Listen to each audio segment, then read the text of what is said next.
Il est 16h45, c'est l'heure du grand dossier. Soyez les bienvenus en direct sur LCI.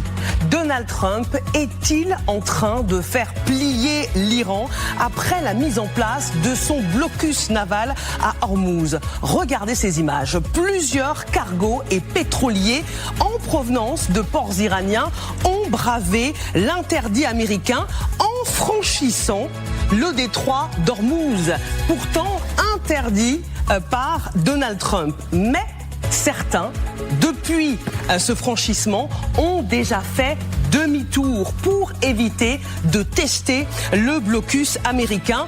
D'autres poursuivent actuellement leur trajectoire. Y aura-t-il confrontation en pleine mer? C'est ce que nous verrons dans les prochaines minutes. Nous suivons en temps réel ce qui se passe au large de l'Iran sur Marine Traffic, car du parcours de ces bateaux dépendra un éventuel affrontement. Ce qui est aussi très intéressant ce soir, c'est que selon Bloomberg, l'Iran envisagerait une suspension temporaire des expéditions via le détroit d'Hormuz pour ne pas compromettre un nouveau cycle de négociations. Preuve peut-être que la stratégie du président américain n'est pas dénuée de sens, à l'heure où Donald Trump est non seulement défié à Hormuz, mais le sera peut-être bientôt dans un autre détroit stratégique, celui de Bab-el-Mandeb.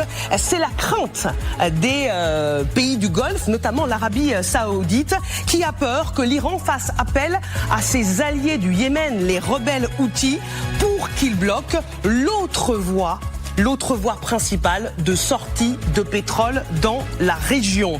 Nous irons évidemment dans tous les capitales, dans tous les points du globe où se joue ce conflit pour vous faire vivre ce qui se passe en direct. Iran, États-Unis, Israël, nous serons sur place à l'heure où ce qui se passe dans le détroit d'Hormuz peut tout faire basculer. Blocus Hormuz, Trump défié, c'est le thème du grand dossier ce soir. Donald Trump sait qu'il joue son mandat, la trace qu'il veut laisser dans l'histoire, dans ce face-à-face avec l'Iran à Hormuz.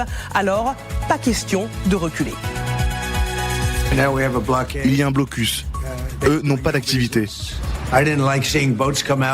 Il n'y a pas de bateaux qui passent dans le détroit. Donc il y a zéro activité économique côté Iran. Et nous, on peut maintenir ce blocus très facilement.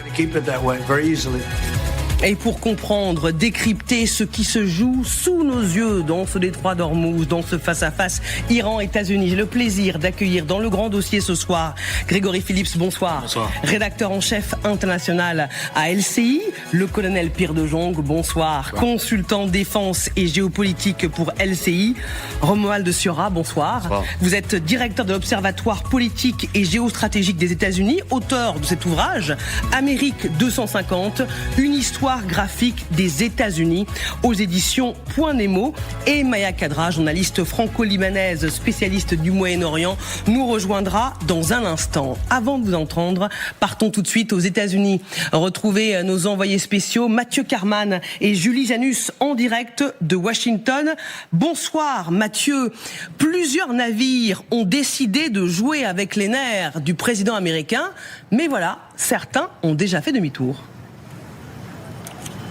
Absolument, et on attend une réaction du président des États-Unis, Donald Trump, qui ne s'est toujours pas exprimé ce matin sur ce qu'il se passe actuellement dans le détroit d'Hormuz. On sait que Donald Trump a été très clair depuis plusieurs jours sur les navires qui tenteraient de franchir le détroit d'Hormuz.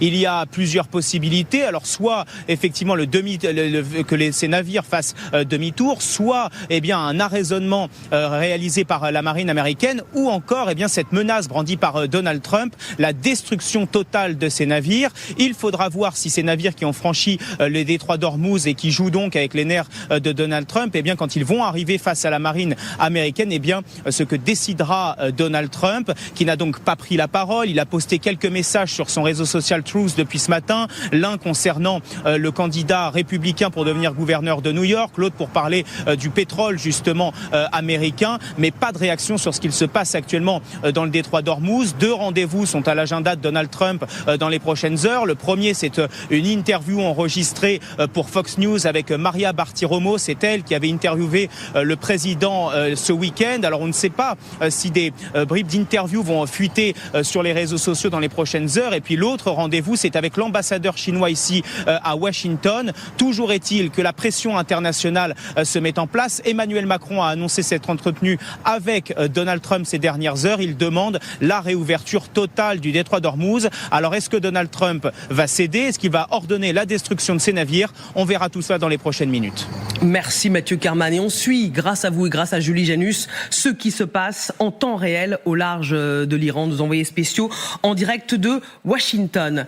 Le blocus naval de Donald Trump est-il vraiment défié? On l'a dit, plusieurs navires ont déjà franchi le détroit d'Ormuz, mais certains ont déjà fait demi-tour. Alors que se passe-t-il précisément? Où, comment? C'est ce que nous allons voir avec vous, Grégory Phillips.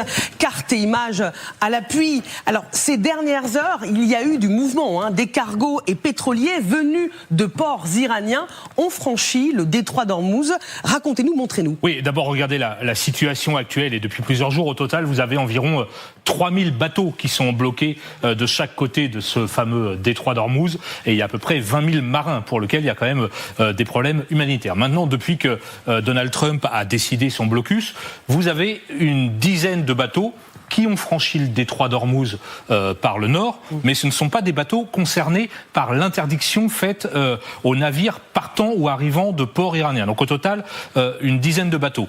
4, en revanche, entrent, si je puis dire, dans ce qu'on appelle le blocus de Trump, puisqu'ils sont partis de ports iraniens. Regardez, premier exemple. Le Elpis, qui est parti du port de l'île de Keshm. C'est un pétrolier qui bat pavillon des Comores. Il a quitté cette île hier midi. Depuis, il se trouve, regardez, au large d'Oman, ici. On a regardé avec Nivin Potros, qui travaille là-dessus depuis très tôt ce matin sur Marine Traffic. Il est à l'arrêt pour l'instant, donc assez loin de l'armada américaine qui se trouve à environ 500 km. Bien plus au sud. Bien plus au sud. Deuxième exemple, le Christiana. Si on peut voir à l'image le Christiana, voilà, il est parti. C'est un vraquier qui bat pavillon libérien. Lui a quitté ce port qui est tout là-haut, là, Bandar et Machar, qui est un port iranien, le 10 avril dernier. Et désormais, regardez, il a fait la route. Il a traversé le détroit d'Ormuz et il se trouve à peu près au même endroit que le Elpis, donc à 500 ou 600 km de l'armada iranienne. J'ai encore 2 exemples sur ces 4 bateaux. Je suis tout ce qui se passe. Océ Marou, qui lui est parti, ici. Regardez, là aussi d'un port iranien. C'est un cargo qui bat pavillon gambien, mais en réalité chinois. Vous savez que dans ces affaires de trafic maritime, il y a beaucoup de pavillons de complaisance. Il a quitté ce port le 12 avril et pareil, il est passé tout au nord du détroit d'Ormuz pour se retrouver à peu près dans la même zone. 4e bateau qui défie le blocus de Trump, c'est le Taha, un cargo comorien. Là, il est parti d'ici. Même situation. Qui lui aussi a traversé le détroit d'Ormuz alors qu'il venait d'un port iranien et qui donc, pareil, se trouve à environ 500 km de l'armada américaine et qui est en contravention avec le blocus décidé par Trump. Vous l'avez très bien dit, Grégory, ces bateaux n'ont pas fini leur trajectoire. À quoi s'exposent-ils s'ils décident de se confronter à la zone où se trouvent tous les destroyers américains? Bah oui, parce que regardez, c'est assez clair, ces 4 bateaux se trouvent à peu près ici, et à 500 km, vous avez l'armada. Alors il y a entre 15 et une trentaine de bateaux, Trump dit 34, pour faire une barrière. En vérité, selon la presse américaine, il y en a peut-être un peu moins. Que se passe-t-il s'ils s'approchent? Il y a trois possibilités. Soit la marine américaine les repousse et les fait rebrousser chemin, soit ils sont détruits, c'est la menace de Trump, là ce serait relativement une solution assez extrême, soit ils sont arraisonnés avec l'envoi de forces spéciales sur chacun des navires pour prendre possession du bateau. Pour l'instant, il y a 4 navires qui seraient concernés par ces menaces de l'Amérique, si d'aventure il s'approchait, pour l'instant on n'en est pas encore là, s'il s'approchait de cette barrière symbolique qui a été dessinée par la marine américaine. C'est très clair, merci beaucoup Grégory. On a compris, évidemment, parce qu'on suit en temps réel cette trajectoire, ce qui se joue dans les minutes qui vont suivre. Colonel Pierre de Jong, on voit que le blocus américain est testé, mais on ne sait pas si ces navires qui jouent avec les nerfs de Trump oseront aller jusqu'au bout. Alors bien évidemment, on voit bien qu'ils avancent doucement, certains s'arrêtent, certains redémarrent, donc on voit bien ces bateaux, au fait, ils prennent un petit risque. Le deuxième point, c'est qu'ils n'ont pas de pavillon chinois, ils ont des pavillons de complaisance, comoriens ou autres, etc. Donc, je veux dire, les Américains se sentiront très à l'aise pour éventuellement prendre en compte le bateau, envoyer, comme le dit Grégory, envoyer 2 hélicoptères, des forces spéciales, ils font ça très bien. Vous savez, sur ces bateaux-là, vous avez des équipages extrêmement réduits, il y a une vingtaine de personnes, il y a personne en fait. Sont des espèces de caisses flottantes, donc pas plus que ça. Donc c'est pas difficile à arrêter. Et je vois pas comment les Américains pourraient laisser passer ces bateaux. Alors la destruction du bateau, ça me paraît un petit peu fort, mais par contre le fait de la raisonner, ça me paraît pas une difficulté insurmontable pour l'armée américaine. Donc on va aller vers ça, vers une espèce d'épreuve de force qui va être filmée, qui va être commentée, etc. Mais c'est vrai qu'il y a une espèce de mise à l'épreuve du blocus mis en place par Trump. Romuald Thiora. Écoutez, au début de l'émission, vous avez dit Trump joue son mandat ici. Ce qui est certain, c'est qu'il joue très gros. Jamais Trump n'a été aussi fragilisé sur la scène nationale. Depuis 10 ans, son entrée en politique, sa base MAGA l'a suivi et l'aurait suivi jusqu'en enfer. Cette guerre en Iran change la donne.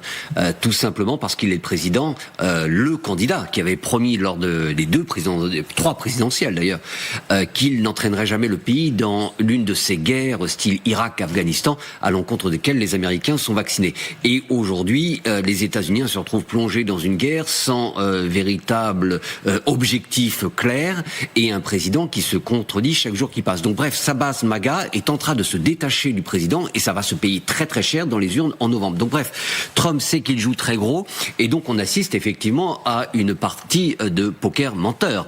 D'un côté, Donald Trump qui a pour l'instant quand même perdu cette guerre. N'oublions pas qu'aujourd'hui, il exige, il présenterait d'ailleurs cela comme une victoire, la réouverture du détroit d'Ormuz.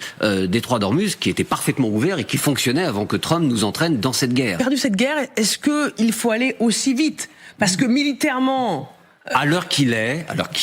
Les Américains ont le dessus.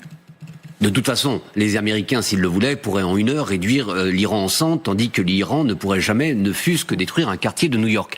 Donc on est dans une guerre asymétrique. Mais à l'heure qu'il est, on ne peut pas dire quand même que les Américains aient gagné. Une fois encore, n'oublions pas que Trump est en train d'exiger et présenterait comme une grande victoire au peuple américain la réouverture du détroit d'Ormuz. Je le répète, détroit d'Ormuz qui fonctionnait parfaitement avant qu'il nous entraîne, nous autres Américains, dans cette guerre. Bref, donc Trump doit montrer pour son électorat, les Américains, les muscles. Donc oui, il menace. Et d'un autre côté, les Iraniens doivent également donner l'impression qu'ils ne cèdent pas trop. Donc jusqu'où cela pourrait aller avec ces 4 navires ? Visiblement, j'ai l'impression certains sont en train un petit peu de retourner d'où ils viennent, mais je parierais fort que ce n'est pas le cas.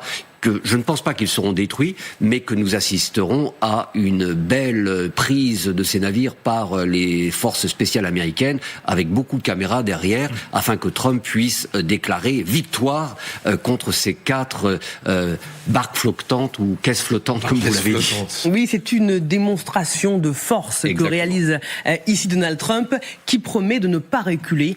Écoutons-le. On ne peut pas laisser un pays faire du chantage ou extorquer le monde. C'est ce qu'ils font. Ils rackettent le monde avec ça. Et vous savez la chose la plus étonnante ? On n'utilise même pas ce détroit. On n'en a pas besoin. On n'a pas besoin de gaz. On a plus de pétrole et de gaz que l'Arabie Saoudite. On produit plus que l'Arabie Saoudite et même la Russie. Et l'année prochaine, on va doubler ce volume. On n'en a pas besoin, mais le monde a besoin de ce détroit. Il n'y a pas de bateau qui passe dans le détroit. Donc il y a 0 activité économique côté Iran. Et nous, on peut maintenir ce blocus très facilement. Grégory Phillips, à travers cette déclaration, Donald Trump s'adresse autant au monde, aux Iraniens qu'aux Américains pour justifier cette guerre qui se prolonge. C'est vrai. Il a raison et il a tort. Il a raison parce que effectivement, je crois qu'il y a seulement 3% du pétrole américain qui passe normalement par ce détroit d'Ormuz. Donc c'est pas, les États-Unis sont pas un gros client de cette voie d'approvisionnement. il a tort parce que on voit quand même que le marché mondial du pétrole fait un peu un yo-yo avec un baril de Brent, j'ai pas regardé depuis quelques heures, mais qui était à plus de $100 ce matin. Et donc il y a aussi des conséquences malgré tout à la pompe pour l'automobiliste américain qui voit le gallon 3 litres 6, 3 litres 7 à plus de $4. Pour eux, c'est une barre symbolique extrêmement haute. Et puis en revanche, la Chine s'approvisionne évidemment notamment par le détroit d'Ormuz, et donc vous avez des conséquences sur la production manufacturière en Chine, et indirectement, les consommateurs américains sont concernés. Donc oui, il faut quand même qu'ils rassurent l'opinion publique américaine qui, déjà au début de cette guerre, était plutôt défavorable à l'entrée en guerre des États-Unis.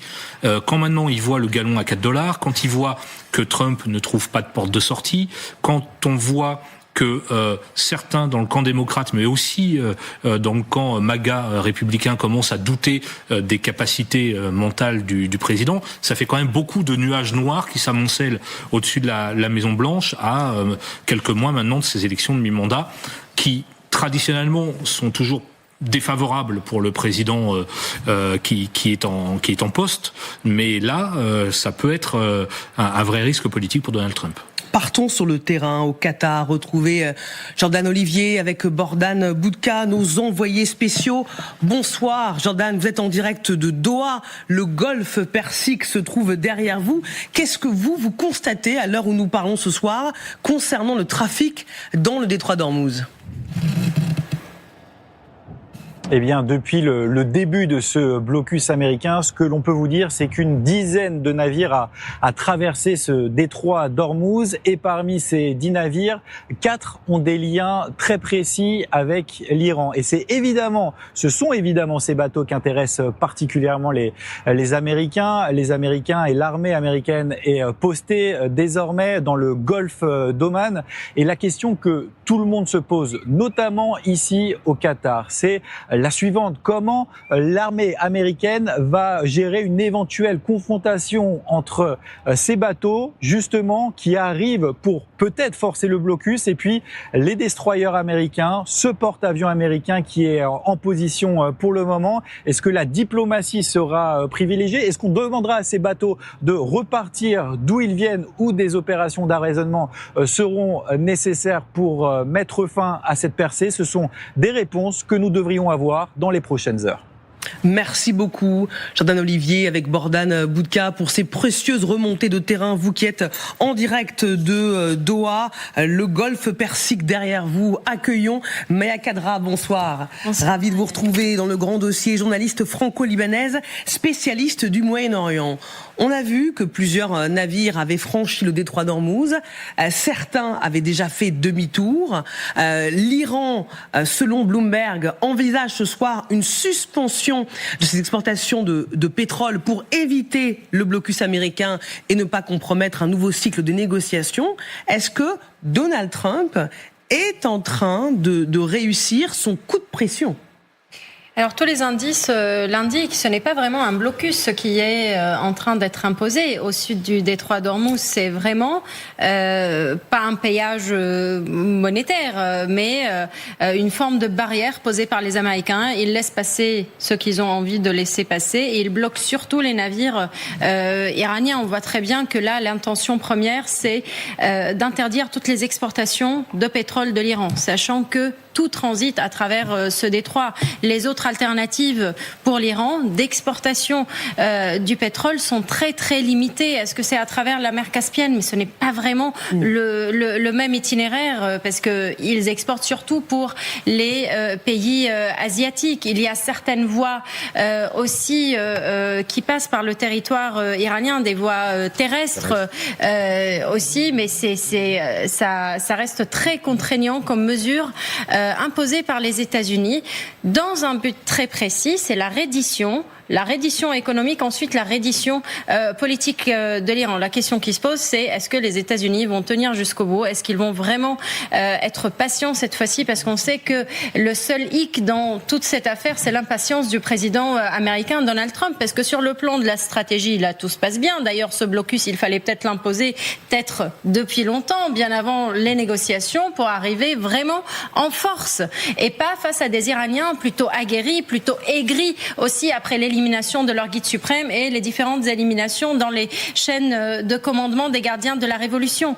Donc c'est une mesure qui aurait dû peut-être être entreprise avant. Donald Trump vient de le faire après l'échec des premières négociations à Islamabad et tout dépend donc du degré de patience du président américain et du degré aussi de pression qu'il subit de la part des pays du Golfe. On a très bien vu qu'il y a un mécontentement saoudien aussi concernant on y reviendra. Ce blocus-là.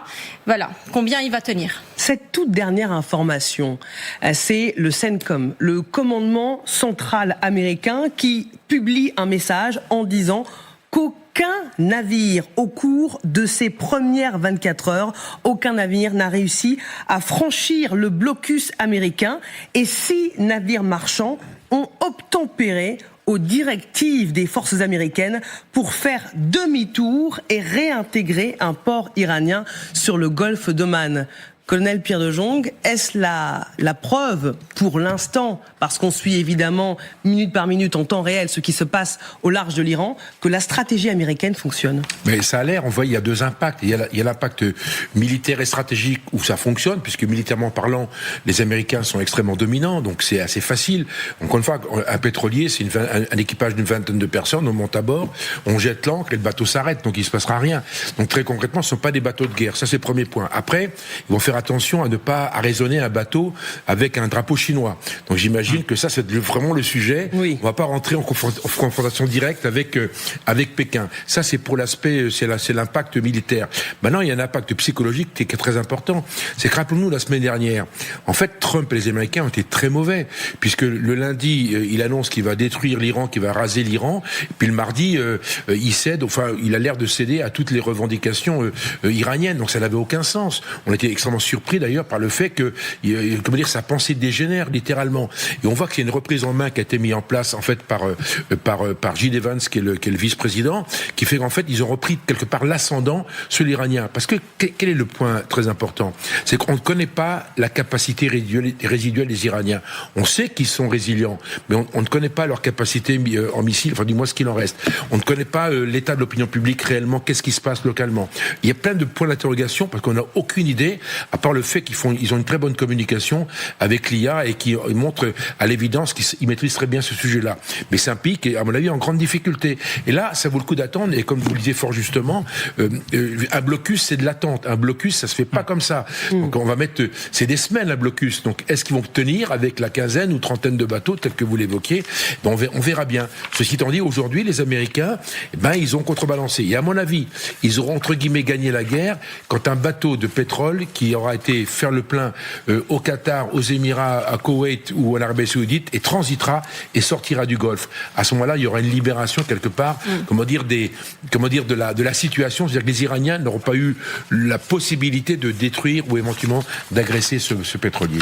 Les lignes bougent ce soir et plutôt dans le sens de Donald Trump, puisque ce central commande, le commandement central américain, le CENTCOM, voilà comme on le surnomme, annonce qu'au cours des premières 24 heures de ce blocus imposé par Donald Trump, aucun navire n'a réussi à franchir le blocus américain et 6 navires marchands ont obtempéré aux directives des forces américaines pour faire demi-tour et réintégrer un port iranien sur le golfe d'Oman. Le CENTCOM qui précise que plus de 10 000 marins, marines et aviateurs américains, accompagnés de plus d'une douzaine de navires de guerre et de dizaines d'avions, exécutent la mission de bloquer les navires entrant et sortant des ports iraniens. 24 heures après le démarrage de ce blocus, c'est mission réussie, c'est ce que nous dit le CENTCOM. C'est ce que dit le commandement militaire américain. Donc sur ces 6 navires, il y a les 4 que je vous ai exposés il y a quelques minutes, plus 2 autres. A priori, il parle bien de navires ayant quitté des ports iraniens. On ne parle pas des bateaux partis, par exemple, des Émirats et qui se trouvaient à proximité de l'armada américaine. Il y a autre chose qui est intéressant dans le communiqué du CENTCOM, après avoir dit qu'il y avait une douzaine de bateaux américains, notamment, qui participaient à ce blocus, c'est que les forces américaines armées sont là, dit le CENTCOM, pour supporter la liberté de navigation de tous les navires qui transitent par le détroit d'Ormuz, à l'exception évidemment de ceux qui partent ou qui arrivent dans des ports non iraniens. Donc ça, c'est un peu la deuxième phase, c'est ce que disait Maya très bien. C'est pas tant un blocus que si vous montrez pas de blanche, vous êtes censé pouvoir passer ce blocus. Mais attention, le détroit d'Ormuz n'est pas encore complètement libéré. Il y a une zone dont les Iraniens disent qu'elle est minée. Moi, si j'étais propriétaire d'un méthanier ou d'un pétrolier, je tenterais pas le coup sans la certitude que ça a été déminé. Ou sinon, il faut passer extrêmement près des côtes iraniennes. Et là aussi, vous prenez un risque important pour votre navire si les gardiens de la Révolution s'amusent à lancer des drones sur votre bateau. Donc, la deuxième phase de l'opération, c'est libérer un peu la pression sur le détroit d'Ormuz pour les bateaux qui sont pas concernés. On n'y est pas encore pour l'instant. 6 navires ont déjà fait demi-tour, annonce ce soir l'armée américaine, une armée américaine triomphante qui annonce via le CENTCOM que aucun navire ces dernières 24 heures n'a franchi le détroit d'Ormuz, enfin plutôt n'a briser le blocus américain. C'est quand même ça l'enjeu. Et c'est dans ce contexte que nous accueillons ce soir Gérard Longuet, ancien ministre de la Défense. Soyez le bienvenu, Monsieur le ministre. Dans le grand dossier ce soir, votre regard sera précieux à l'heure où Donald Trump joue le tout pour le tout à Ormuz. Il sait qu'il joue son mandat, la trace qu'il veut laisser dans l'histoire, dans ce face-à-face avec l'Iran. Et c'est une première partie de son pari qui est déjà réussi. 24 heures après le début du blocus naval, aucun navire n'a brisé le blocus américain et 6 navires ont déjà fait demi-tour. Restez avec nous dans le grand dossier.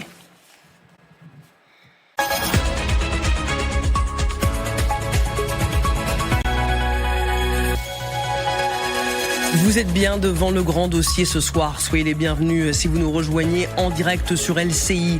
Donald Trump est-il en train de réussir son pari dans le détroit d'Ormuz? Le CENTCOM, le commandement central américain, annonce ce soir qu'après les premières 24 heures où le blocus naval du président américain est entré en vigueur, aucun navire n'a réussi à franchir le blocus américain. 6 navires ont même fait demi-tour. Nous suivons évidemment en temps réel ce qui se passe au large de l'Iran sur Marine Traffic et nous partirons dans un instant retrouver aux États-Unis nos envoyés spéciaux à l'heure où Donald Trump vient de réussir la toute première partie de son pari.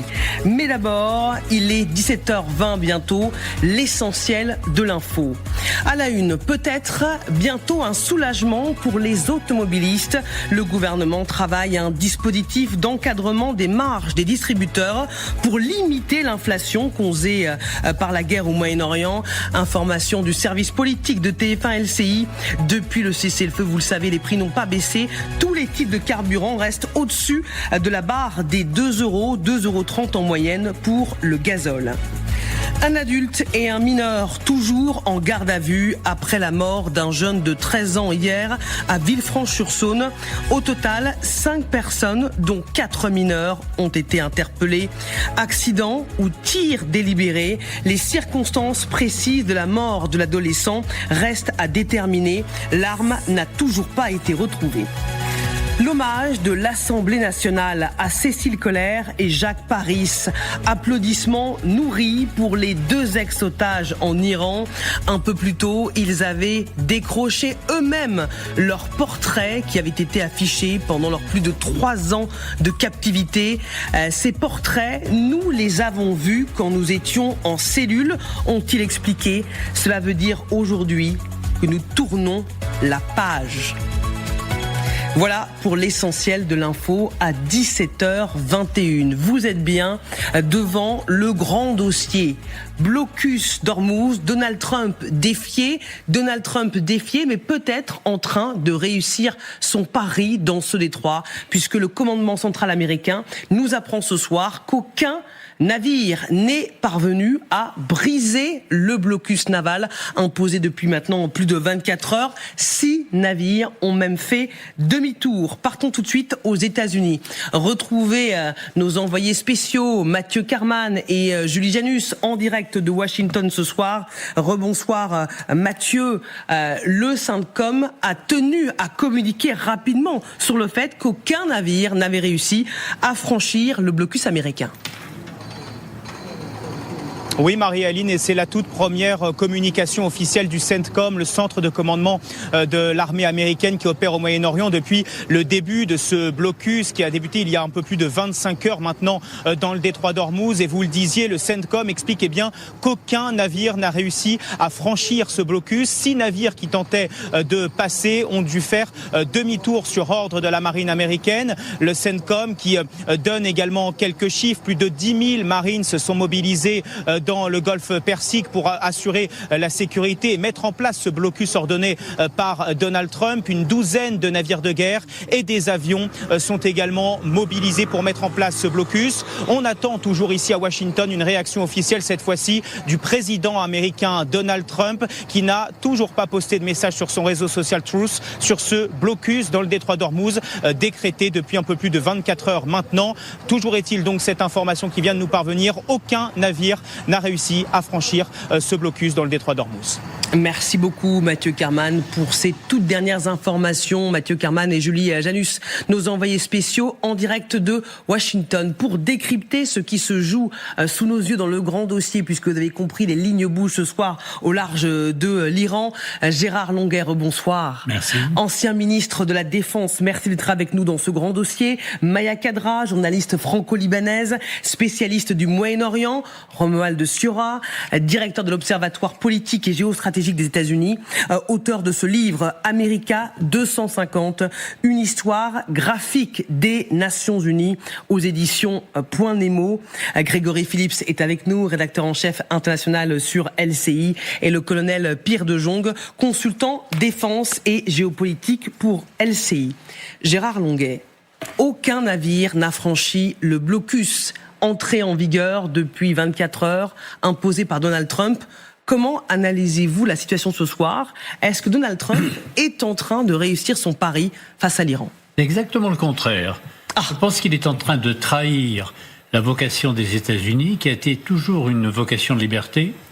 Lorsque j'étais en Libye, après la triste affaire libyenne, l'un des premiers combats navals américains a été pour la liberté de circulation en Méditerranée contre ce qu'on appelait à l'époque les barbaresques.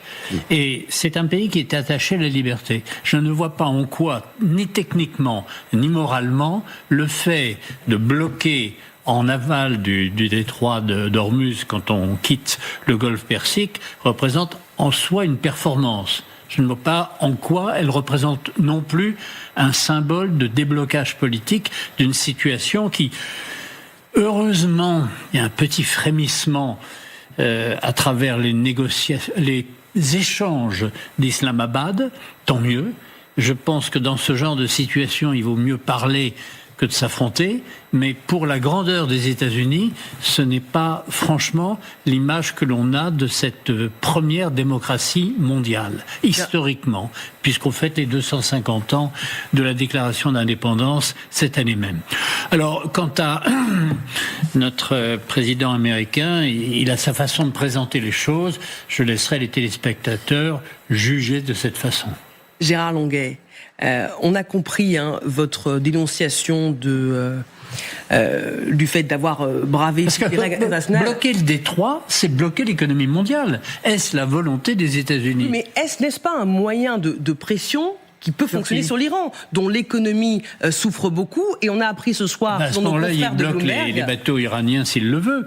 C'est un acte de guerre qui se justifie dans une guerre qui d'ailleurs n'est toujours pas déclarée. Donc, ce qui est certain, c'est que ce blocus n'apporte en rien... C'est un début du commencement de solution. Je vous apporte un élément ce soir qui nous vient de Bloomberg. L'Iran envisagerait de suspendre les exportations via le détroit d'Ormuz pour ne pas tester le blocus américain et pour ne pas mettre en péril les négociations qui vont reprendre cette semaine au Pakistan. Oui, mais de toute façon, contrairement à l'Arabie Saoudite et aux monarchies pétrolières qui peuvent évacuer une partie de leur production, je crois ne pas dire de bêtises en disant que l'Iran ne peut pas l'évacuer par la mer Noire, et donc c'est vraiment le pays qui est gêné par le blocus d'Ormuz. Ça, c'est certain. Que cette détermination américaine facilite les négociations, peut-être. Peut-être, puisque au fond, on sait très bien ce qui est en cause. En cause, c'est la force nucléaire militaire de l'Iran.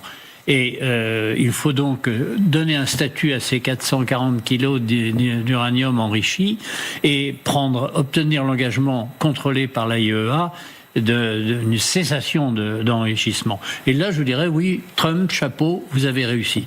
Et tant qu'il ne l'a pas obtenu, il n'a rien réussi. Évidemment, et l'histoire, elle s'écrit sous nos yeux. Donc on va voir ce qui va se passer dans les prochaines minutes, dans les prochaines heures et dans les prochains jours. C'est que quand on ne voit pas de pétrole, on n'a pas d'argent. Ça, c'est très clair. Voilà, évidemment, le bas qui blesse pour l'Iran. Mais les autres aussi.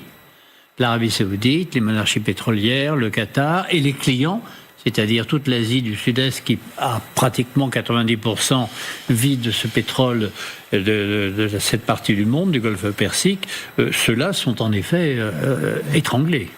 Nous suivons ce qui se passe dans le détroit d'Ormuz où Donald Trump est défié, mais peut-être qu'un autre front va s'ouvrir dans le détroit de Bab el-Mandeb. C'est la crainte des pays du Golfe que Téhéran fasse appel à ses alliés du Yémen, les rebelles houthis, pour bloquer l'autre voie principale de sortie du pétrole dans cette région, le détroit de Bab el-Mandeb. Alors concrètement, est-ce que l'Iran peut vraiment ouvrir un nouveau front? C'est ce que nous allons voir avec vous, colonel Pierre de Jong. Images et cartes à l'appui. Le détroit de Bab el-Mandeb, vous le voyez, il se trouve au large du Yémen. Il est très loin de l'Iran, à plus de 3000 km, et très loin du détroit d'Ormuz, bien plus au sud. Colonel, expliquez-nous d'abord en quoi ce passage moins connu que le détroit d'Ormuz est aussi crucial que le premier. Alors si vous avez adoré la séquence Hormuz, vous allez également adorer la séquence Bab el-Mandeb, ça c'est certain, parce que ce sont quasiment les mêmes détroits. Alors ça n'a pas les mêmes fonctions. Pourquoi? Parce que c'est un détroit en fait qui fait la connexion entre l'océan Indien qui est à l'est, de ce côté-là, la mer Rouge, le canal de Suez et l'Europe. Donc c'est une voie vitale. 15% du commerce, des hydrocarbures passe par là. Donc c'est très important pour l'Europe, évidemment, pour le marché mondial, etc. Donc c'est un détroit qui fonctionne comme Hormuz. Il est un peu plus petit, en gros une vingtaine de kilomètres. Je souligne la base de Djibouti où il y a des Français, des Américains, des Chinois, juste en face. Donc c'est une base qui est essentielle. Maintenant, quel est le problème? Il y a un problème de fond. Le problème de fond, ce sont les Houthis. Les Houthis, c'est la population yéménite qui s'est rebellée dans les années 2015 et en fait qui est située dans cette partie-là, dans le sud-est, entre Aden, Sahana, en gros 100 000 hommes, et surtout ils ont des missiles et ils ont réussi à partir de l'année 2023, ils ont réussi en fait à bloquer ou en tout cas à ralentir le commerce maritime, ce qui a forcé les Européens à mettre en place une opération maritime qui s'appelle Aspides et qui vise en fait à neutraliser les tirs des Houthis, et ça a plus ou moins fonctionné. Autre point très important, ils ont été dominants dans une guerre en 2015 contre l'Arabie Saoudite où en fait ils n'ont pas vaincu, mais en tout cas ils n'ont pas été vaincus par l'Arabie Saoudite qui est venue du Nord, avec évidemment ses alliés yéménites, qui a essayé d'évincer cette rébellion et ça n'a pas fonctionné. Donc on va dire ils sont consistants, ils sont armés, ils ont des missiles et ils ont un grand parrain qui est le parrain iranien qui aujourd'hui serait tenté de jouer la séquence. On voit bien que depuis le début de la guerre, il y a 6 semaines, en fait, ils n'ont pas... On peut revoir la carte, hein. On rappelle que c'est dans cette zone-là en fait que les rebelles Houthis opèrent. Oui. Donc globalement aujourd'hui, ils savent tirer sur Israël, ils savent tirer sur la mer Rouge et ils savent tirer très loin, 3000 km, c'est une portée, je dirais, normale pour un missile iranien. Donc on voit que globalement, ils ont de vraies capacités d'action. Et ça, c'est la grande inquiétude de l'Arabie Saoudite, parce qu'en fait, quand vous bloquez cette zone, quand vous bloquez ce détroit, en fait, rien ne peut passer. Donc on va avoir la même séquence qui pourrait se reproduire. Là, c'est très compliqué. D'ailleurs, il y a un élément très important. On sait que l'Arabie Saoudite aujourd'hui arrive à exporter une partie de son pétrole au travers d'un pipeline qui part, on le voit, via la mer Rouge. Exactement. Et on arrive sur le détroit. Il fait 1200 km et qui va sur Yanbu, qui est un grand port. Aujourd'hui, ils arrivent à exporter. Alors, les capacités de ce pipeline sont relativement limitées. Enfin, elles sont importantes, mais c'est bien sûr, ça ne compense pas à 100% la capacité ou les besoins qui passent par Hormuz. Mais n'empêche que encore une fois, c'est quasiment la deuxième veine jugulaire de l'Arabie Saoudite qui verrait d'un très mauvais œil le fait que les Houthis bloquent le détroit de Bab el-Mandeb et en même temps, donc ça empêcherait évidemment les bateaux de venir ici, de se ravitailler et d'aller vers l'Europe. Donc pour nous Européens, c'est vraiment quelque chose de compliqué parce que c'est pas les bateaux asiatiques qui vont là, c'est les bateaux européens. Et donc en fait il y aura un impact direct sur le prix du pétrole, non pas en Chine, mais pour le coup en Europe et en France. Colonel, les Houthis, cette perspective d'ouverture d'un nouveau front, elle inquiète fortement les Américains. Parce qu'il y a quelques heures, le porte-avions USS George W. Bush, qui a été déployé fin mars, on le rappelle, n'a pas traversé le détroit de Gibraltar et il n'est pas entré en mer Méditerranée. Justement, vous le voyez, George W. Bush, voilà. Et là, en rouge, c'est le trajet qu'il aurait dû effectuer et qu'il n'a pas effectué, par peur justement de se retrouver dans une zone où les Houthis pourraient agir. Alors, la guerre, c'est la manœuvre, bien évidemment. Donc les marins ont vu le danger, bien évidemment. Déjà, j'étais étonné qu'une partie de la marine transite par la mer Rouge, parce qu'honnêtement, le canal de Suez, il a une largeur en gros de 300 mètres, un porte-avions 150 mètres de large. Donc si vous voulez, le porte-avions passe. Moi, je connais bien cette zone. Je peux vous dire, quand vous avez un bateau sur le canal de Suez, on voit que ça. C'est la Tour Eiffel qui se promène sur un plan d'eau. Donc c'est impensable. Donc il y a un vrai danger, non seulement sur le canal de Suez. Encore une fois, j'imagine que l'Égypte protégerait le bâtiment, c'est compliqué, d'autant qu'il n'est pas tout seul, il est accompagné par toute une série de destroyers, au moins 2 ou 3 bateaux, et surtout en mer Rouge, en s'approchant du sud et du détroit de Bab el-Mandeb, il va tomber dans la zone contrôlée, en tout cas observée par les Houthis, et là il y a un vrai risque. Est-ce qu'on peut imaginer que les Houthis, qui sont les proxys des Iraniens, rateraient une occasion pareille de déstabiliser complètement la marine américaine? Ils l'ont pas fait, donc encore une fois, ils ont manœuvré, ils sont passés par le sud, ça fera une semaine de plus, et donc après il y a une double possibilité, il y a ce qu'on appelle un variantement, à partir de l'océan Indien, soit ils vont en direction Bab el-Mandeb pour contrer des opérations des Houthis, ou bien ils remontent vers le nord pour renforcer l'armada qui est d'ores et déjà en place et qui actuellement fait le blocus pour empêcher les sorties du détroit d'Ormuz. Cette perspective, colonel, d'ouverture d'un nouveau front inquiète fortement les monarchies du Golfe. Partons au Qatar, retrouver nos envoyés spéciaux, Jordan Olivier avec Bordan Boudka. Jordan, on vous retrouve. L'inquiétude est telle que l'Arabie Saoudite fait pression sur les États-Unis pour qu'ils lèvent le détroit d'Ormuz. Oui, puisque vous venez d'en parler, ce détroit de Bab el-Mandeb, c'est l'autre passage très important de la région. Évidemment, il débute au niveau de la mer Rouge et c'est par ce passage que transite une partie des exportations de l'Arabie Saoudite, exportations en hydrocarbures. Et vous l'avez dit, ces dernières heures, il y a une inquiétude du côté de Riyad que finalement ce blocus américain dans le détroit d'Ormuz s'enlise et que les Iraniens auraient la volonté peut-être de se venger ou en tout cas opérer des représailles sur ce second détroit. Alors, ce ne seraient pas les Iraniens directement, mais leur proxy, c'est-à-dire les Houthis qui se trouvent au Yémen. Ils sont parfaitement installés le long de la côte. Ils ont bien évidemment des possibilités, notamment en termes de missiles. L'État d'Israël a été visé d'ailleurs il y a quelques semaines et c'est une une possibilité prise avec la plus grande attention de la part de l'Arabie saoudite. Ces outils pourraient effectivement mettre le chaos dans cette partie du monde pour affaiblir encore un peu plus l'économie des pays du Golfe, raison pour laquelle ces dernières heures, l'Arabie saoudite tente de mettre la pression sur Donald Trump pour que le détroit d'Ormuz soit libéré le plus rapidement possible et surtout dans de bonnes conditions pour tous les acteurs du secteur et surtout de la région. Merci beaucoup Jordan Olivier avec Bordan Poudka en direct ce soir du Qatar. Les lignes ne cessent de bouger et l'histoire s'accélère sous nos yeux dans ce face-à-face Iran-États-Unis. Nos confrères du New York Post, qui est un journal qui est plutôt proche des républicains, affirment qu'ils ont eu une interview avec Donald Trump et que Donald Trump leur a annoncé que de nouvelles discussions avec l'Iran pourrait avoir lieu dans les 2 prochains jours au Pakistan, Grégory Phillips. Oui, que dit Trump à ce tabloïd new-yorkais ? Quelque chose pourrait avoir lieu dans les 2 prochains jours et nous sommes plutôt enclins à retourner au Pakistan. Donc c'est la confirmation de Donald Trump d'une information qui circulait déjà depuis quelques heures. Vous savez, quand J.D. Vance est allé à Islamabad rencontrer les Iraniens par l'intermédiaire des Pakistanais, et donc il est reparti après une vingtaine d'heures, personne n'envisageait sérieusement qu'en 20 heures, on allait régler le problème d'Ormuz, le problème du nucléaire, le problème des proxys, etc. Donc les négociations, quand le vice-président est parti, on s'est dit c'est un échec. Non, c'était le début sans doute d'un cycle de discussion, et le deuxième cycle pourrait donc avoir lieu dans 2 jours, c'est-à-dire jeudi ou vendredi. Encore une fois à Islamabad, on avait évoqué peut-être la piste de Genève. Ce serait à nouveau dans la capitale pakistanaise. Ce qu'on ne sait pas, c'est à quel niveau. J'imagine mal J.D. Vance refaire le chemin, mais peut-être que je serai démenti dans quelques heures, mais ce sera sans doute peut-être à un niveau un peu moindre. En tout cas, cette rencontre était historique entre Américains et Iraniens, et nous avons la confirmation ce soir que le canal de communication n'est pas rompu, bien au contraire, puisqu'il y aura un deuxième round de négociations, ce qui paraît assez logique. Il y a tellement de problèmes à régler que ça n'allait pas se régler en 24 heures le week-end dernier.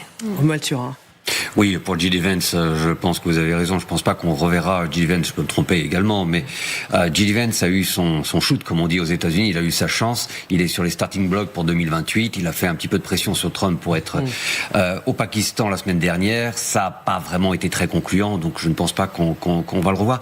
Je voulais juste revenir sur quelque chose. Gérard Longuet a tout à fait raison dans ce qu'il nous a dit, et il faut que nous fassions attention à ne pas suivre le narratif Trump. C'est-à-dire que Trump est en train de nous présenter comme une possible victoire son blocus qui fonctionne, hein, et vous avez tout à fait raison, qui permet quand même une certaine pression sur Téhéran, ça c'est certain. Mais nous présenter ce blocus qui, dans l'imaginaire américain, rappelons-le, nous ramène au blocus de Cuba. Hein, quand il parle de son blocus avec un grand B majuscule, dans l'imaginaire américain, c'est Kennedy, la victoire sur les Cubains, sur les Soviétiques, etc.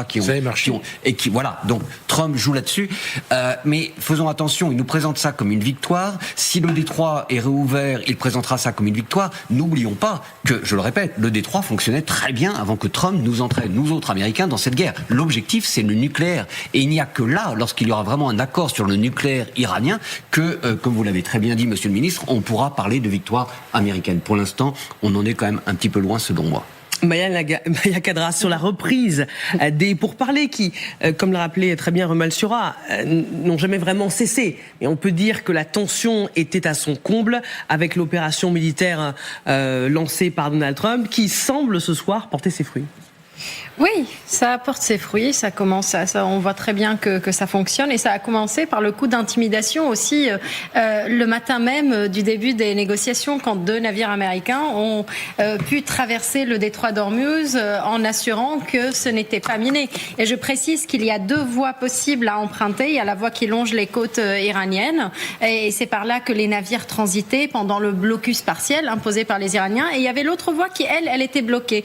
Et il y avait vraiment des craintes crainte que des mines soient posées là-bas. Et les Américains, pour intimider les Iraniens juste avant les négociations, sont passés par là, donc au large des côtes omanaises. Donc déjà, l'Iran était en position de faiblesse avant même le début de ces négociations. Aujourd'hui, très probablement, on va assister à un deuxième round de négociations après ce blocus. Donc quels sont les leviers? La véritable question qui se pose, c'est quels sont les leviers que l'Iran détient aujourd'hui? Parce que pendant toute la guerre, l'unique levier qu'ils ont maintenu, c'était celui du chantage à la fermeture du détroit d'Ormuz, qui a créé une crise mondiale avec des prix qui ont basculé à la hausse, etc. Donc là, l'Iran, oui, peut-être qu'elle va négocier, mais c'est Donald Trump, avec la réussite de cette stratégie de blocus, qui devient de plus en plus avide. Je rappelle ce qu'il a dit avant-hier, avant même ses sorties pour le New York Post. Il a dit « Je ne veux pas 90% de l'Iran, je veux même pas 95%, je veux 100%. » Donc vous voyez, l'avidité, elle arrive à un degré tel, non seulement dans la communication, je trouve que authentiquement, il veut tout, en fait. Il a dit, un coup il dit je veux le pétrole, un coup il dit je veux mettre la main sur l'uranium enrichi. Donc aujourd'hui, il est à un point de non-retour. Il est arrivé à un point de non-retour, et ceci exigerait, en fait, s'il veut vraiment, le président américain, s'il veut atteindre tous ses objectifs, c'est ce qu'il faut opérer, c'est un changement de régime. Le changement de régime n'est plus l'objectif, c'est le moyen pour que les Américains atteignent tous leurs objectifs. Il y a encore spéculatif, la question du nucléaire, qui est un point crucial dans ce face-à-face Iran-États-Unis. Et je vois Gérard Longuet, ancien ministre de la Défense, acquiescer la question de l'enrichissement d'uranium. Plusieurs médias américains ont révélé que Washington avait demandé une pause de 20 ans concernant l'enrichissement d'uranium. L'Iran a fait tout de suite une contre-proposition en disant 5 ans. Partons tout de suite sur place en Iran. Retrouvez Siavosh Ghazi, correspondant France 24 RFI à Téhéran. Siavosh, que dit précisément le régime sur la question du nucléaire ? L'Iran estime qu'il a le droit de faire de l'enrichissement d'uranium, d'avoir un programme nucléaire, puisque Téhéran est membre du traité de non-prolifération, mais il peut y avoir une concession, un compromis, dans la mesure où les différentes installations d'enrichissement d'uranium ont été totalement ou partiellement détruites, ou en tout cas endommagées. Il faudrait plusieurs années pour les reconstruire. Donc l'Iran pourrait faire un geste sur cette question-là pour dire, par exemple, qu'il est d'accord de ne pas reprendre l'enrichissement d'uranium immédiatement, et pourrait le prendre par exemple dans 4 ans ou 5 ans, et à ce moment-là, ce qui pourrait être satisfaisant pour les Américains. En revanche, pour les stocks d'uranium, il n'est pas question que l'Iran les envoie à l'étranger comme le demandent les Américains. Merci Siavosh Ghazi, correspondant France 24 RFI à Téhéran. Est-ce une concession américaine pour obtenir un accord sur le nucléaire? C'est ce que nous allons voir avec vous, Grégory Phillips. Évidemment, déclaration, image à l'appui. Grégory, on apprend donc dans la presse américaine que les États-Unis ne demandent plus à l'Iran un abandon définitif de son programme nucléaire. Oui, et pourtant il y a une phrase que Donald Trump répète quasiment tous les jours et parfois plusieurs fois par jour depuis le lancement de cette guerre le 28 février dernier. Écoutez. Ils n'auront jamais l'arme nucléaire. L'Iran n'aura jamais l'arme nucléaire.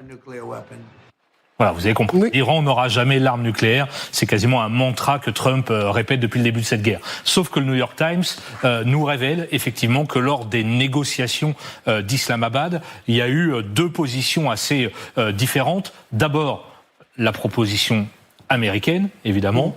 Téhéran, vous renoncez au programme nucléaire militaire pour les 20 prochaines années. Ce à quoi Téhéran a répondu non, on peut faire une pause pendant 5 ans. Évidemment, pour les Iraniens, il est très compliqué de se dire à 20 ans, nous renonçons au nucléaire, qui est vraiment une des clés de voûte de la République islamique. On va voir que cette négociation sur le nucléaire reprendra peut-être d'ici la fin de la semaine à Islamabad. Grégory, les Américains demandent aussi que l'Iran transfère son uranium à l'étranger. Que sait-on de ce que possède encore le régime iranien ? Alors, c'est une bonne question. Environ 400 40 kilos d'uranium enrichi à 60%, toujours enfoui en Iran. Si on en croit ce que dit le patron de l'AIEA, Raphaël Grossi, répartis sur 2 sites enfouis du côté de Natanz et du côté d'Ispahan. Alors maintenant, que va-t-on faire de ces 440 kilos d'uranium qui se trouvent répartis sur 2 sites en Iran?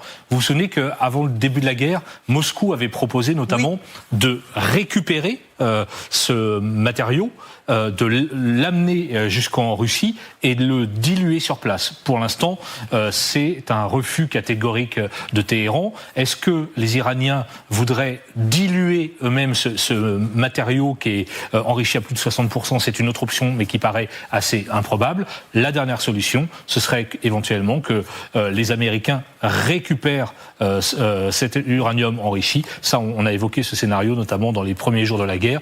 À l'époque, on imaginait peut-être des forces spéciales venir récupérer tout ça. Il semblerait que pour l'instant, ce soit plutôt dans le cadre de la négociation qu'on va traiter ce dossier. Merci beaucoup Grégory. C'est vrai qu'on a longtemps dit que la question du nucléaire, c'était l'assurance vie du régime iranien. Ce soir, Gérard Longuet, on apprend donc que le régime serait prêt à négocier. Et s'il n'est pas prêt pour l'instant à accepter une pause de 20 ans, il propose 5 ans. Est-ce que vous pensez qu'il y a donc une marge de manœuvre sur la question de l'enrichissement d'uranium? En tous les cas, il y a une question en fait de principe. À qui profite la perspective d'une bombe nucléaire iranienne? Aux Iraniens qui peuvent menacer Israël, ils l'ont toujours fait. Et je comprends très bien que les Israéliens supportent... c'est une question de survie pour eux et ils ne peuvent pas accepter, fût-ce dans 20 ans, que l'Iran soit doté de l'arme nucléaire. Les Iraniens sont des Perses chiites. Enfin, pas des Perses tous, mais enfin, disons, chiites. Nous avons donc... Ils considèrent l'Arabie Saoudite comme une sorte d'usurpateur qui garde les lieux saints depuis des siècles, mais qui n'est pas un pays qui n'est pas légitime à représenter tout l'islam, et en tous les cas le leur. Et donc la bombe nucléaire iranienne, elle s'adresse aussi aux voisins, pas aux Russes, pas aux Pakistanais qui l'ont les uns et les autres, mais sûrement pour la placer dans une position forte autour du Golfe Persique. Parce que je reviens juste sur l'histoire du blocage. En fait, il y a 2 blocages. Il y avait un blocage imposé par les Iraniens et qui fout l'économie mondiale et surtout celle du sud-est asiatique en extrême difficulté. Et puis les Américains ont apporté la démonstration qu'eux aussi pouvaient bloquer. Alors vous avez raison, vis-à-vis de l'Iran, c'est une façon quand même de les empoisonner. Mais c'est aussi une façon de relativiser la puissance de l'Iran. Mais dans les 2 cas, ce sont des puissances négatives. Parce que pour que le blocus américain soit un succès, il faudrait qu'en le levant, les bateaux ne supportent pas les conditions d'un blocus iranien, peut-être bricolé avec des bateaux rapides, avec des drones, avec des petits missiles, mais réellement dangereux parce que, comme vous l'avez très bien montré sur la carte, si on est dans les eaux territoriales iraniennes, il est évident que la dépendance des navires vis-à-vis de n'importe quelle autorité iranienne est tellement forte qu'ils ne passeraient plus exactement qu'avec l'aval des autorités iraniennes. Gérard Longuet, à l'heure où nous parlons ce soir, qui est le maître des horloges? Alors, vous avez raison de parler du maître des horloges, parce que vous avez des pays qui raisonnent sur le siècle et sur l'éternité. Et vous avez des pays qui raisonnent au rythme et au tempo des élections prochaines. Parce que c'est une démocratie, les États-Unis sont certainement plus faibles de ce point de vue-là, parce qu'il faut apporter des solutions pour les échéances électorales américaines, ce qui manifestement n'est pas la préoccupation des mollahs iraniens. Colonel Pierre de Jong. Je rejoins à 100%. On n'est pas sur le même tempo. Bien évidemment, les Iraniens ont un avantage dans la négociation. Et d'ailleurs, on voit qu'ils vont le jouer. Ils vont le jouer au maximum. Et tout le monde dit que dans les négociations, les Iraniens sont extrêmement durs. Maintenant, dans le court terme, il y a quand même une véritable victoire américaine. Rappelons-nous, la semaine dernière, les Américains étaient en situation complètement incompréhensible. On ne savait pas ce qui se passait. Ils avaient mené une guerre, et puis cette guerre s'arrête d'un seul coup. Et les Iraniens, le matin, expliquent, 1, qu'ils vont garder le nucléaire, 2, ils vont bloquer Hormuz, Direct. Le 3, ils continuent de lancer des missiles, personne n'y comprenait rien. Donc c'est vrai que l'action américaine a été d'abord surprenante. Ça s'est mené, en fait, je veux dire, le blocage d'Ormuz.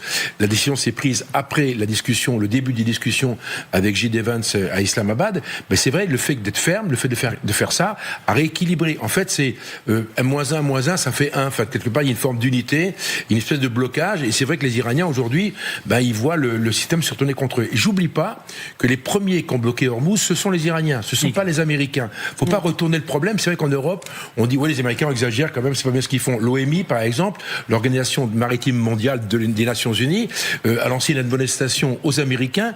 Ils l'ont pas fait aux Iraniens la semaine dernière. Mais pourquoi? Vous voyez, il y a une espèce de deux poids, deux mesures. Donc là, les Américains... C'est des bloqueurs qui se retrouvent bloqués. Voilà, donc il y a une espèce de rééquilibrage qui fait que, que le plus fort gagne. Encore une fois, sachant qu'il y a un point d'interrogation, c'est qu'on ne connaît pas la capacité de nuisance des Iraniens. On sait qu'elle était forte, on sait qu'elle était très importante, mais on ne sait pas ce qui reste. Donc c'est vrai qu'aujourd'hui, ça vaut le coup d'attendre un petit peu et de se dire jusqu'où peuvent-ils aller. En fait, quelque part, il faut que les Américains soient capables de jouer le temps long un tout petit peu, comme savent le faire les Iraniens, bien sûr. On évoquait tout à l'heure la crise de Cuba 1962. Le blocus avait duré 13 jours. Pour trouver un accord entre Kennedy et Khrouchtchev. Et comme le disait Maya tout à l'heure, un blocus, c'est pas 24 heures. Pour qu'il ait un effet, qu'il ait un poids dans la négociation. Et on apprend ce soir que la suite des négociations aura peut-être lieu à Islamabad d'ici 48 heures. Il faut que ce blocus ait des effets. Et l'effet ne se ressent pas évidemment dans les 24 premières heures. En pleine confrontation, Iran-États-Unis, Donald Trump a-t-il commis le péché de trop, la faute de trop? C'est l'image qui choque l'Amérique. Regardez cette image. Lui, dont l'électorat a accepté jusqu'ici tous les excès, a été choqué par ce montage généré par l'intelligence artificielle, montrant Donald Trump dans une position christique, le drapeau américain en fond. Et cette photo, elle a d'autant plus choqué qu'elle s'inscrit dans un contexte, dans une passe d'armes avec le pape, le souverain pontife, qui a été attaqué par le président américain. Une indignation qui a touché les fidèles. Jusque dans son propre camp, la mouvance MAGA, face à la bronca, Donald Trump a été contraint de se justifier. Ce n'était pas une photo, je l'ai publiée, je pensais que c'était moi en docteur, en lien avec la Croix-Rouge, une organisation que nous soutenons. Il n'y a que les médias pour inventer ça. Quand j'en ai entendu parler, je me suis dit, comment ont-ils pu imaginer ça? C'est censé être moi en docteur, en train de soigner les gens. D'ailleurs, je soigne vraiment les gens, je les aide énormément. Lui en docteur, voilà la justification, chacun jugera devant son écran. On va partir tout de suite aux États-Unis et retrouver nos envoyés spéciaux Mathieu Karman et Julie Janus en direct de Washington. Mathieu, malgré le retrait de la photo polémique, car Donald Trump a été contraint de retirer cette photo, l'émotion est encore vive chez les catholiques américains. Absolument, Marie-Aline, et je peux vous dire que ça a choqué notamment ceux qui sont très religieux ici, parce qu'on sait que l'électorat catholique est une grande base pour Donald Trump ici. Les médias américains parlent beaucoup justement de cette polémique qui monte, parce que certains électeurs américains de Donald Trump, sa base la plus fidèle, expliquent que cela peut être un blasphème du président américain. Les électeurs parlent de tristesse et d'incompréhension après la publication de cette photo générée par l'intelligence artificielle par Donald Trump sur son réseau social. Les chefs religieux et conservateurs et certains conservateurs ont fait part de leur tristesse et ont vivement critiqué cette photo. D'autres donc parlent d'un blasphème, et une commentatrice qui figure sur Fox News, qui opère sur Fox News, la chaîne qui habituellement est plutôt dans le camp de Donald Trump, explique qu'elle ne comprend pas pourquoi Donald Trump a posté cela. Dieu ne doit pas être tourné en dérision. Toujours est-il, on l'a entendu il y a quelques instants, que Donald Trump a tenté tenté de se justifier hier ici à la Maison-Blanche. Il explique que oui, c'est bien lui qui a publié cette photo et qu'il pensait que c'était lui qui était représenté en médecin, comme s'il faisait partie de la Croix-Rouge. Seuls les médias qui diffusent des fausses informations peuvent inventer une chose pareille. Toujours est-il que Donald Trump a ensuite supprimé cette publication. Il tente de se justifier donc, mais ça ne passe pas ici à Washington et aux États-Unis. Merci Mathieu Kerman avec Julie Janus en direct de Washington. Gérard Longuet, je vous ai vu réagir vivement. Oui, enfin non, je dis simplement qu'il a la chance d'avoir affaire à un électorat catholique qui, de messe en messe, demande le pardon des offenses, comme il pardonne lui-même ceux qu'ils ont offensés. Donc voilà, on n'est pas dans une logique d'autres religions plus directes. Est-il allé trop loin, Maya Kadra ? Il va toujours trop loin, Donald Trump. Mais en fait, c'est le propre des populismes. Il n'est pas le premier à usurper de la figure christique ou bien des symboles sacrés. Il y a eu tout un scandale en Italie il y a à peu près un mois où un restaurateur dans une cathédrale à Rome a substitué au visage d'un ange le visage de Giorgia Meloni et ça a vraiment fait tout un scandale en Italie. On a très bien vu aussi qu'après l'élimination de Ali Khamenei à Beyrouth, quand il y a eu l'annonce de Mojtaba Khamenei comme successeur, il y a eu pareil des posters avec une mise en scène assez impressionnante en mettant l'ancien guide suprême avec son fils et en utilisant un verset de l'évangile, non du credo plutôt, lumière issue de la lumière pour parler de Mojtaba, fils de Ali, lumière née de la lumière. Donc on utilise les populismes ont ça de commun, c'est le fait d'utiliser tous ces symboles en fait, c'est très disruptif. Je trouve que le mot blasphème au XXIe siècle, c'est un peu trop exagéré, mais c'est disruptif en effet et surtout, c'est choquant dans la société américaine beaucoup plus qu'ici en France. Oui. On a la laïcité, mais là-bas c'est une société très religieuse. Et encore une fois, Romuald Siora, ça intervient dans un contexte avec une passe d'armes avec le pape, qui l'a critiqué, le pape qui s'est dit qu'il n'était pas impressionné par l'administration Trump. C'est aussi ça qui a choqué les Américains. Oui, tout à fait. Écoutez, le pape attaqué, cette image, ça ne blesse pas uniquement les catholiques, cela blesse les croyants en général, chrétiens et même les évangéliques. C'est la source quand même du pouvoir trumpiste, mais croyez-moi, j'ai le bonheur ou la malchance de vivre dans le seul quartier MAGA de New York. J'ai choisi mon. C'est où, sans indiscrétion? Mais oui. Comment? C'est le quartier de la mafia. Vous savez, les grandes maisons, Marlon Brando dans Le Parrain, c'est ces grandes maisons qui ont été construites au début vers le milieu du XXe siècle. C'est très beau, mais c'est un quartier MAGA. Bref, peu importe. Donc je suis aux premières loges pour prendre le pouls avec mes voisins. Ça va glisser. Croyez-moi, ça va glisser. On est habitué à ça aux États-Unis.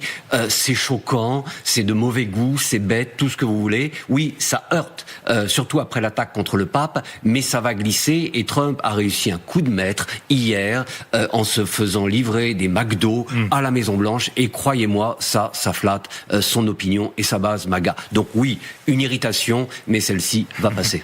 Le McDo, c'est plus fort que Jésus ? Aux États-Unis, écoutez, c'est Stephen King, l'écrivain Stephen King qui est appelé, vous savez, l'emblème de McDonald's, les deux mains belles de l'Amérique.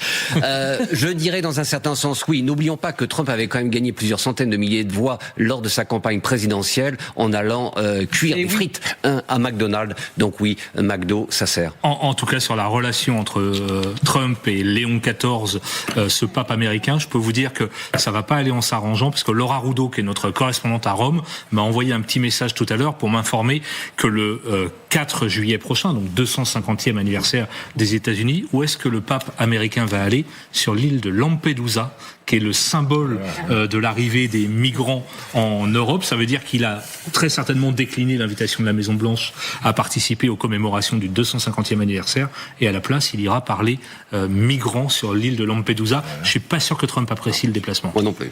Colonel Pierre de Jong.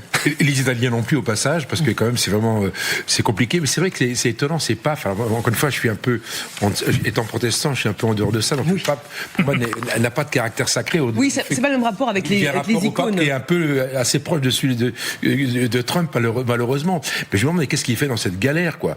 Que fait la religion Enfin, c'est incroyable, cette espèce d'impact. Après, on s'étonne que d'autres, les musulmans, etc., tout le monde s'y met. Donc moi, je pense que chacun devrait rester à sa place. Ce serait pas plus mal, et que les hommes politiques gèrent ce genre de problème. En tant que laïc, entre guillemets, ça me dérange fondamentalement qu'un pape prenne parti, en tout cas, et on le voit qu'à Lampedusa, ce sera les deux pieds dans le plat et ça va être vraiment chaud, quoi. Ouais, ça promet peut-être une autre passe d'armes entre le président américain et le souverain pontife. Permettez-moi de remercier Gérard Longuet d'avoir été avec nous, Romuald Siora, Maya Kadra, Grégory Phillips et le colonel Pierre de Jong. Vous le savez, Le Grand Dossier, c'est aussi une émission qui s'écoute en podcast et que vous pouvez retrouver tous les jours sur vos plateformes d'écoute habituelles comme Deezer, Spotify, Apple et toutes les autres. Vous pouvez flasher ce QR code pour réécouter à envie les émissions du Grand Dossier sur LCI.